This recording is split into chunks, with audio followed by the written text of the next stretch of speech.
Jadi majelis yang paling ramai di Masjidil Haram itu majelisnya Syekh Ahmad Khatib. Kalau sudah dia mengisi, ramai orang. Suatu malam mimpi dia jumpa Nabi Muhammad SAW. Bertanya dia ke Nabi, ya Rasulullah, manalah yang majelis yang paling hebat di Masjidil Haram? Kata Nabi, majelis yang paling hebat di Masjidil Haram yang ada di tiang itu. Jadi zaman dulu tuan-tuan syekh itu ada tiangnya. Tiang itu dengan Syekh Ahmad Khatib, tiang itu dengan Syekh Fulan. Kata Nabi, tiang yang paling bagus tiang itu. Didatanginya tiang itu. Tengoknya tiang itu cuma satu muridnya. Takkan Nabi salah, takkan mimpiku salah. Man ra'ani fil manami faqad ra'ani. Siapa yang melihat aku dalam mimpi, maka sesungguhnya dia melihat aku. Lianna syaitana la yatamatsalu bi. Karena setan tak bisa menyerupai aku. Tak mungkin mimpiku salah. Karena kalau jumpa Nabi, tidak mungkin setan bisa. Tengoknya ada satu syekh di tiang itu. Kau mengajar di sini? Iya. Kata Nabi tadi malam, ini majelis yang paling hebat. Tapi murid kau cuma satu. Apa yang kau ajarkan? Aku mengajarkan Quran ke muridku ini dari Al-Fatihah sampai ke An-Nas. Sesudah dia khatam, baru datang murid yang baru. Rupanya majelis itulah yang paling mulia. Ya, jadi kalau kita melihat, majelis yang paling ramai majelis Riyadhus Shalihin, belum tentu. Boleh jadi ada yang cuman, Ustaz, saya kalau ngisi pengajian cuma 1,5 lah murid saya, kata. Nah, saya dulu jadwal waktu di Rokan Hulu malam tuh mengajar di Islamic Center Pasir Pangarayan. Paginya sebelum pulang ke Pekanbaru ada pengajian di kantor BPN, Badan Pertanahan Nasional. Ada bapak-bapak satu, Ustaz, menurut kitab tafsir Ibnu Katsir juz sekian halaman sekian, Bapak kok bisa hafal? Saya membacakan Ibnu Katsir. Bapak dosen? Enggak Pak Ustaz, saya pegawai BPN. Di mana Bapak ngajar? Di rumah. Banyak yang ikut pengajian? 1,5. Loh, kok 1,5?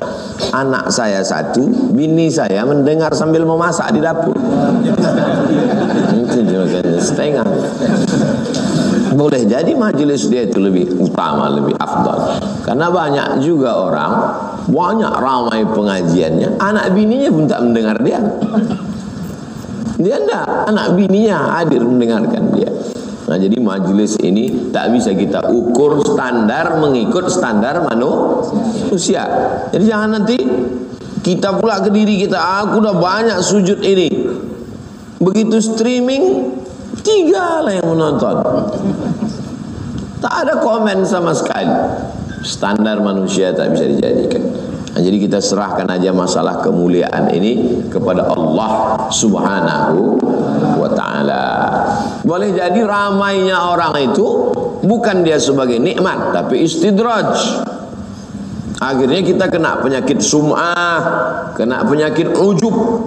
Sum'ah itu mendengar-dengarkan amal. Ujub itu merasa takjub dengan amal kita sendiri. Yang paling berpotensi kena ujub di antara kita ini semua, saya. Karena saya yang di atas, saya yang membacakan kitab, saya yang disuting, saya yang dilihat. Berpotensi kena ujub. Jangan tunjukkan semua amal. Ada satu amal yang disimpan yang tak tahu orang lain. Supaya apa? Supaya kalau amal-amal ini busuk, ada satu yang bisa jadi bekal. Saya mesti ada beberapa amal yang saya simpan yang orang lain tak tahu. Supaya apa? Supaya nanti waktu di akhirat saya berharap pahala amal ceramah, rupanya pahala ceramah itu kosong. Pahala ceramah kau udah tak ada lagi Abdul Somad, sudah diambil oleh viewer, follower dan subscriber. Maka mesti ada satu amal, agak 2 amal yang saya pegang, yang saya sama Allah aja yang tahu. Supaya kalau yang lain-lain ini busuk masih ada simpanan. Apa amal yang tak boleh ceritakan? Kalau saya ceritakan juga busuk juga amal itu. Cukup antara saya dengan Allah saja yang tahu, supaya bekal menghadap Allah. Supaya kenapa? Sangat berpotensi kena penyakit ujub. Ujub. Ijabul mar'i bi nafsihi. Merasa kagum dengan diri sendiri. Akulah yang paling alim. Akulah yang paling hebat. Apalagi protokol menyebutnya sampai berkali-kali. Berkali-kali pula salah itu. Tak usah disebut kalau tak bisa. Sebut aja Ustadz Abdul Somad. Udah. Itu titel itu dibuat panjang-panjang itu kan cuma mau ngasih tahu orang bahwa Ustadz itu sekolah itu. Jadi kita semua ini kan udah tahu. Tak apa-apa, dia menghormati Ustaz. Alaika bi kathratis sujud. Ini kan pesannya untuk Sauban Pak Ustaz. Pesannya untuk Sauban, tapi berlaku untuk kita semua umat Nabi Muhammad SAW. Apakah diamalkan Sauban? Ya. Apakah diangkat Allah derajatnya? Ya. Mana bukti dia diangkat Allah derajatnya? Bisa dia bercakap-cakap sama Nabi. Kita bercakap sama kades saja payah. Berapa kali urusan ke kades tak jumpa kades, jumpa sama sekdes. Dia sama Nabi bercakap-cakap. Langsung ditunjuk Nabi, alaika bi kathratis sujud. Betapa indahnya itu bisa bercakap sama Nabi. Sampai hari ini nama Sauban masih dikaji. Seluruh dunia orang membaca Riyadhus Shalihin, nama Sauban masih dikaji, menunjukkan Sauban diangkat derajat.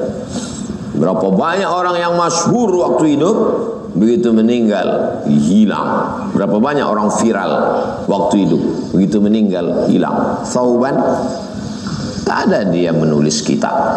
Mana ada kitab tulisan Sauban? Yang menulis kitab ini Imam Muhyiddin Abu Zakaria Yahya bin Sharaf An-Nawawi. Imam Nawawi yang menulis. Imam Nawawi pun kecipratan barakah Sauban.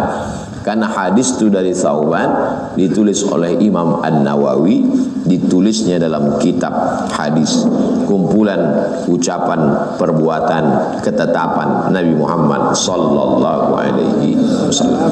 Nah, jadi nanti kalau kita udah banyak sujud, jangan pula langsung dites betul tak hadis yang disampaikan Ustadz Somad dalam kitab Riyadhus Shalihin dari Sauban. Udah ku coba Pak Ustadz seminggu ini bersujud, tak bertambah nampaknya follower sama viewer itu bukan standar. Katanya diangkat derajat Pak Ustadz. Saya mau ngetes ini Pak Ustadz sebelum 14 Februari 2024 ini. Duduk tak saya nanti? Jangan. Pas tak duduk komplain ke sini. Udah banyak sujud Pak Ustadz. Kalau 14 Februari itu dia tak perlu banyak sujud. Yang penting banyak nyebar duit. Asal banyak duduk. Ini ceritanya bisa jadi menurut kita tak tinggi derajatnya di dunia, tapi tinggi derajatnya di akhirat. Kam min masyhurin fil ardi wa lam yakun ma'rufan fis sama. Berapa banyak orang yang masyhur di bumi, malaikat tak ada yang kenal di langit. Berapa banyak orang di bumi bukan siapa-siapa, kalau pengajian orang tak kenal sama dia, malaikat penjaga pintu langit udah lama menunggu dia datang. Karena amalnya tiap hari ditengok orang tuh, orangnya belum jumpa. Begitu ruhnya dibawa malaikat, kita kalau mati, ruh kita itu diletakkan di atas kain kapan dari cahaya, dibawa malaikat ke pintu langit. Kata malaikat penjaga langit, inilah orang yang kami rindukan. Tiap hari pagi petang amalnya kami tengok naik, tapi orangnya baru ini kami jumpa. Jadi sujud kita itu perbanyak, penilaiannya biarlah Allah subhanahu wa ta'ala. Kenapa orang yang banyak sujud itu diangkat Allah derajatnya? Karena orang yang sujud, orang yang paling rendah dirinya di hadapan Allah. 7, 2 ujung kaki, 2 ujung lutut, 2 ujung tangan, 1 kening. Ditambah sama Mbah Mun, Kiai Haji Maimun Zubir, ada satu lagi kata dia, hati yang ke-8. Nah itu yang batin. Yang 7 itu zahir semua. 2 ujung kaki, 2 ujung lutut, 2 ujung tangan, 1 kening. 7. Hati tak nampak. Karena banyak juga orang 7-nya rendah, hatinya sombong. Dia hati mesti sujud. Tapi jangan dibalik. Kau kenapa tak pernah sujud? Yang penting hati sujud. Bersujud kepada Allah Subhanahu wa taala. Jadi 2 manfaatnya. Pertama, diangkat Allah derajat, yang kedua dihapuskan dosa-dosa. Kita selalu berlangkah kaki gitu juga. Langkah pertama mengangkat derajat, langkah kedua menghapus dosa. Karena memang yang diinginkan dalam hidup ini 2. Naik derajat, hapus dosa. Naik derajat, hapus dosa. Aku Pak Ustaz tak mau naik derajat. Yang penting hapus saja dosaku, jadilah. Naik derajat itu sudah otomatis. Jadi kalau ada orang mengatakan aku tak perlu kalilah masuk surga Jannatul Firdaus itu, tak penting bagiku masuk surga yang terlalu tinggi, aku pun tak mau masuk surga itu, berarti kau bertentangan dengan sunnah Nabi, bertentangan dengan firman Allah. Kata Allah, wasari'u ila maghfiratin min rabbikum wa jannatin. Disuruh minta surga. Surga bertangga-tangga. Yang paling tinggi, idza sa'altumullaha fas'aluhul firdaus. Kalau kau minta sama Allah, mintalah firdaus. Bahasa Arabnya al-firdaus, bahasa Inggrisnya paradise. Kalau kau minta surga, mintalah surga firdaus. Nabi menyuruh, tiba-tiba dia tak mau. Kau tak minta surga, kalau beramal hanya surga, jangan kau berikan surga itu padaku. Kau siapa? Itu ungkapan orang-orang yang sedang mabuk dengan cinta pada Allah. Orang yang mabuk cakapnya tak bisa dipegang. Dia sedang mabuk dalam cinta kepada Allah. Keluar cakapnya itu. Dalam ilmu tasawuf namanya syatahat. Syatahat, ungkapan yang keluar dari mulut orang yang sedang mabuk karena cinta kepada Allah. Tak bisa dijadikan syariat. Tiba-tiba diucapkan orang yang sedang sadar karena ingin dipuji orang. Di YouTube pula itu. Mana bisa kau cakapkan itu? Kau bukan sedang mabuk kepada Allah. Saking mabuknya dia karena cinta kepada Allah. Sama macam mabuknya Kais kepada Laila. Begitu ditengoknya laut, ya Laila. Laut itu apa pula kau Laila? Lagi mabuknya dia. Tengoknya burung-burung yang terbang. Kata dia, Laila sedang mengucapkan salam kepada. Saking mabuknya dia kepada Laila. Dia sedang mabuk, tak bisa dipakai. Alaila turidu amid dunya wa ma fi tawayaha, kata orang. Dipuji-uji orang dia. Qais, kau pilih mana? Dunia atau Laila? La ghubaru ni'aliha ahabbu ilayya wa ashfa li balwaha. Debu yang menempel di sendal Laila lebih kucinta daripada dunia beserta isinya, katanya. Debu menempel di selop Laila. Tak nikah dia dengan Laila. Akhirnya Laila dinikahkan dengan orang lain. Gila dia. Karena gila itulah lahir syair-syairnya itu. Andai jadi nikah, tak jadi lahir syair. Lahir anak. Karena tak jadi nikah itulah maka lahir syair. Asal tak jadi nikah, maka lahirlah syair. Kenapa jadi tenggelamnya kapal Pandarui? Itu kan karena Zainuddin tak jadi dengan Hayati kan. Kalau jadi. Nah, jadi kalau ada di antara antum yang tak jadi, maka bersyairlah.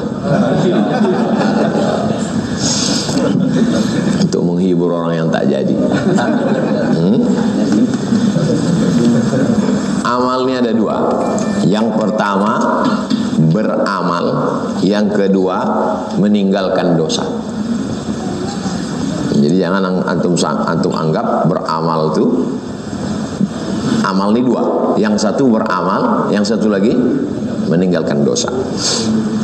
Aku Pak Ustaz, ku tengok kawanku ini malam itu minum kopi sama kawannya sampai menjelang subuh. Dia sesungguhnya sedang beramal. Masa minum kopi itu sedang beramal? Dengan minum kopi sama kawannya itu sampai menjelang subuh, dia tak berzina, dia tak pakai narkoba, dia tak berbuat maksiat. Karena amal itu dua. Pertama beramal, yang kedua meninggalkan maksiat. Jadi jangan antum sangka orang yang sedang ngobrol-ngobrol itu tidak beramal. Tapi jangan pula ini dijadikan dalil. Kalian tak ke masjid? Ini pun amal juga. Kami sedang cerita-cerita nih, ha.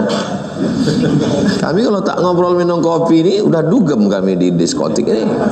Ini kan ngobrol ini kan. Tapi yang diceritakan itu pun jangan pula menceritakan aib orang lain. Ya, jadi kalau ada mahasiswa pas lagi musim kuliah macam ini, ya, balik pengajian nih tidur dari pagi sampai sore. Bangun, makan, sholat zuhur, tidur. Asar tidur. Tanya, kok tak beramal? Tidurku ini pun amal. Karena kalau terjaga maksiat aku. Amal ini dua. Satu beramal, satu meninggalkan diri dari maksiat. Ada 3 orang terjebak dalam gua. 3 orang ini bertawassul kepada Allah.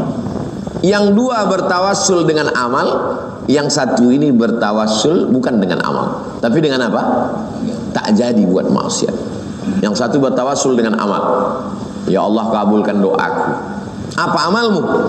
Aku punya tetangga, aku punya pembantu. Pembantuku ini udah kerja, gajinya tak diambilnya. Pas mau ku gaji, hilang dia. Kemana dia? Gajinya ku belikan ke kambing. Kambingnya beranak pinak. Sampai akhirnya datang dia. Kau pembantuku dulu kan? Iya. Gaji udah kau ambil? Belum. Gaji kau tu dulu ku belikan ke kambing. Itu kambing yang beranak pinak tu, kau ambil kambing kau tu semua. Ambillah. Diambilnya kambingnya semua. Ya Allah, berkat amalku ini bukakanlah pintu gua. Terbuka. Ini orang bertawassul dengan amal. Amalnya apa? Tak jadi mengambil duit orang, dibelikannya ke kambing, dibagikannya kambing itu semua. Amal. Yang kedua, ya Allah, aku bertawassul kepadamu dengan amal. Apa amalmu? Aku balik membawa susu kambing. Anakku menangis, biniku menangis, tapi tak ku kasih. Ku tunggu emakku sama ayahku bangun. Aku pulang, ayah makku udah tertidur. Zaman dulu orang-orang tua itu cepat tidur. Zaman sekarang lama nonton sinetron. Bangun makku, ku kasihkan susu itu sama dia, sama ayahku. Lebih-lebihnya baru ku kasihkan ke anak biniku. Dulu begitu, orang sekarang tak. Dibagikannya ke anak bininya, mak ayahnya tak minum sama sekali. Kabulkan doaku ya Allah, dikabulkan Allah. Apa amal dia? Berbakti pada orang tua. Yang ketiga ini, ya Allah, aku jatuh cinta kepada seorang perempuan. Aku suka sama dia, dia suka sama aku. Hampir kami berzina, tak jadi karena aku takut kepadamu. Bukakan pintu gua nih. Yang ketiga ini dia bertawassul, dikabulkan Allah juga doanya. Apa amal dia? Tak jadi. Antum bisa berdoa kepada Allah. Sedekah tak ada. Bakti pada orang tua pun belum menyenangkan orang tua. Asal awal semester menyusahkan orang tua aja. Antum bisa bertawassul dengan amal ketiga. Ya Allah, aku tak jadi berzina. Ditanya malaikat, ada kesempatan? Tak ada.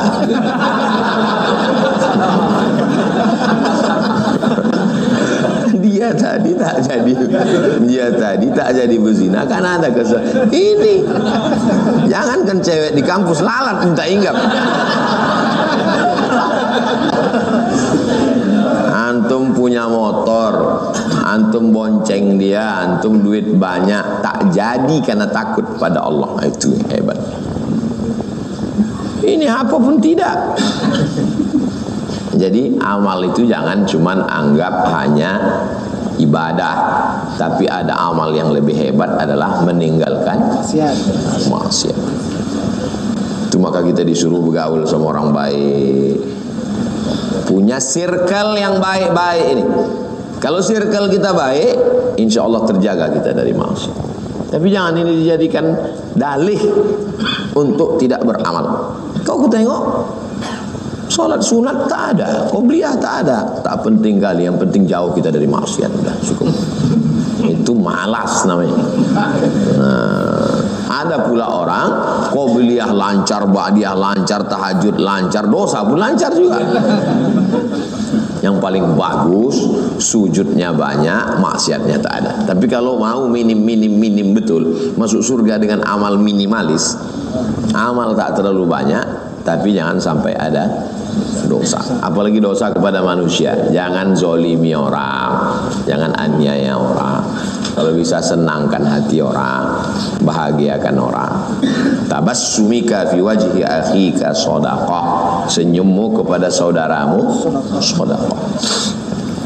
Kesimpulannya, perbanyak sujud, diangkat derajat, dihapus dosa. Mudah-mudahan Allah mengangkat derajat kita, dihapus dosa kita.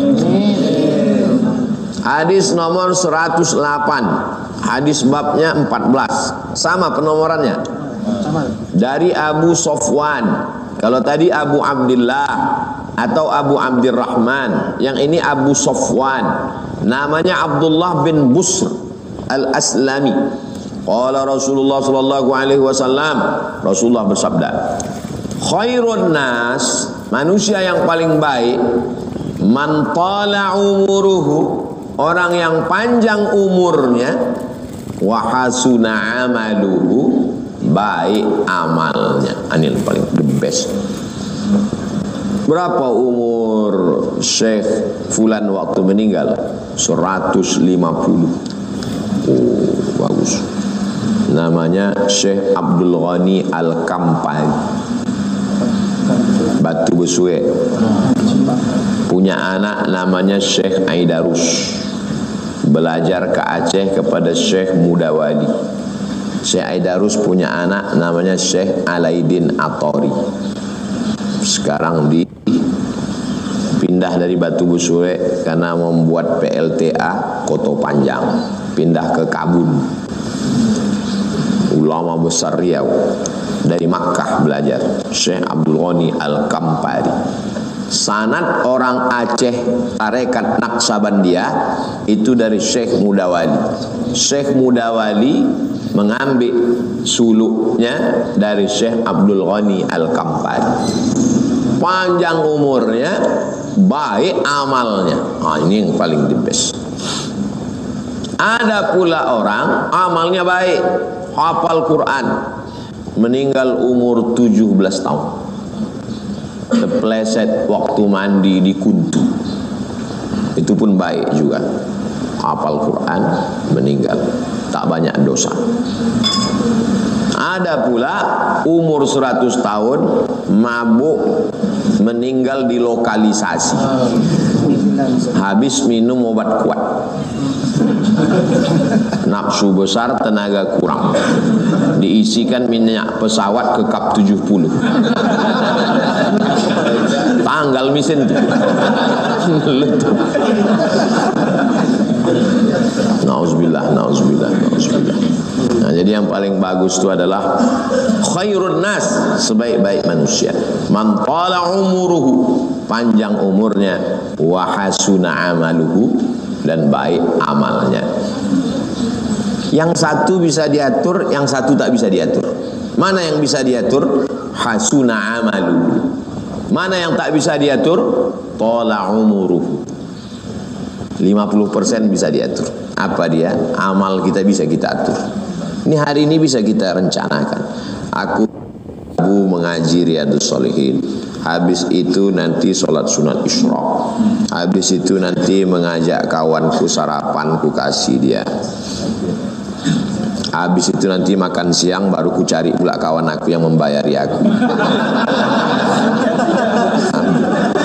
Habis itu nanti aku ini, habis itu kultum zuhur di Ar-Rahman nanti dengan Ustadz Mawardi Saleh, habis itu pengajian sore nanti di Masjid An-Nur, habis itu nanti malam. Bisa kita setting. Di mana kita menyetingnya? Di sini. Itu disebut dengan namanya The power of mind, kekuatan pikiran. Kita kalau berpikir sekali, dia macam titik, titik, titik. Berpikir 2 kali, garis, garis, garis. Berpikir 3 kali, menjadi garis tapi masih belum jelas. Berpikir 3 kali, berpikir 4 kali, berpikir 5 kali, maka berubah dia menjadi sebuah pemikiran, maka kita akan berjalan menuju cita-cita itu. The power of mind, kekuatan pikiran. Jadi antum berpikir dari sekarang, aku mesti jadi sarjana peternakan. Habis itu aku S2 peternakan. Habis itu aku akan S3 peternakan di Australia. Aku punya peternakan sapi limosin terbesar di Indonesia. Semua hewan kurban orang Indonesia nanti dari aku. Satu sapi itu harganya 1 miliar, beratnya 1 ton. Jadi pikiran antum itu akan membantu antum untuk mencapai tujuan. Antum tidak akan pakai narkoba karena antum punya arah yang tepat. Ustadz dulu begitu ya. Aku mesti doktor. Kalau aku sudah doktor, aku mau jadi dosen di Brunei. Kalau aku punya duit, ku senangkan emakku, maka aku mesti kuliah. Bagaimana supaya kuliahku tak kacau? Berarti aku tak boleh pacaran, aku tak boleh kenal perempuan. Nanti habis aku dokter baru aku nikah. Dari mana pikiran itu datang? Dari mana pikiran itu datang? Dari lingkungan. Karena saya dulu suka kali melihat orang kalau detail LCMA. Dosen saya yang LCMA dulu namanya Ustadz Khaidir Wafa LCMA. Orang Kubu. LC-nya dari Al-Azhar Kairo, MA-nya dari Lucknow University India. Bisa bahasa Arab, bisa bahasa Inggris, bisa bahasa Urdu. Bahasa Arab kaifa haluk, bahasa Inggris how are you, bahasa Urdu kya hal hai. Kya hal hai artinya apa kabar, tiki artinya baik. Dosen saya dulu kalau udah dia masuk ke kampus ngajar kami muhadatsah, sudah meninggal, jabatan terakhir DPR RI, ngajar dia di UIN, ikut dia mencaleg jadi sampai ke Jakarta. Jadi saya selalu melihat dosen-dosen saya itu, aku nanti mesti macam Ustaz Khaidir nih, LCMA. Jadi pengaruh. Saya tidak mengajak kalian mesti, ini sebagai salah satu contoh. Kalian terserah mau jadi apa. Berpikir. Yang kita ngerikannya anak-anak muda pasti ditanya, kau mau jadi apa nanti? Ya terserah, lihat nanti aja lah Pak. Tak tahu dia entah mau jadi apa. Nah, itu kekuatan pikiran. Yang satu ini tak bisa kita setting. Apa dia? Umur. Banyak orang mau men-setting umurnya, makan sehat, 4 sempurna, jogging. Habis jogging mati.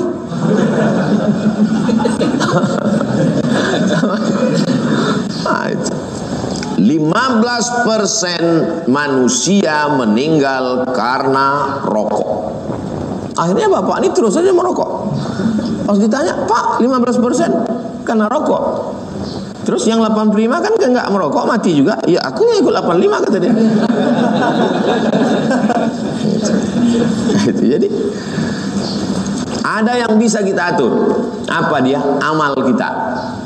Berniat baik, berbuat baik, bercita-cita baik. Jadi orang yang tak bertuhan itu begini cara berpikirnya. Tentukan targetmu, arahkan pikiranmu, alam semesta akan membantu. Tentukan targetmu, raih cita-citamu, alam semesta akan membantu. Karena dia tak percaya sama Tuhan. Kalau kita orang beriman tak begitu. Tentukan targetmu, arah cita-citamu, Allah akan menolong. Hasbunallahu wa ni'mal wakil, ni'mal maula wa ni'mal nasir. Dalam segala hal, dalam masalah kerja gitu juga, dalam masalah kuliah gitu juga, dalam masalah nikah gitu juga. Antum tetapkan target. Nanti setelah sarjana, ini baru semester 1, waktu ospek udah dapat saya target Pak Ustaz. Apa lagi? Nanti udah kuliah, tentukan target. Berpikir sudah baik, berlaku sudah baik, berbuat sudah baik, datang yang baik, berarti Allah ingin kau bersyukur. Berpikir sudah baik, target sudah baik, berbuat sudah baik, datang tak baik, berarti Allah ingin kau bersabar. Hidup ini dua itu aja, syukur, sabar. Datang sesuai keinginan, syukur. Datang sesuai keinginan, syukur. Tak sesuai dengan keinginan, sabar. Rukun iman yang ke-6, beriman dengan takdir.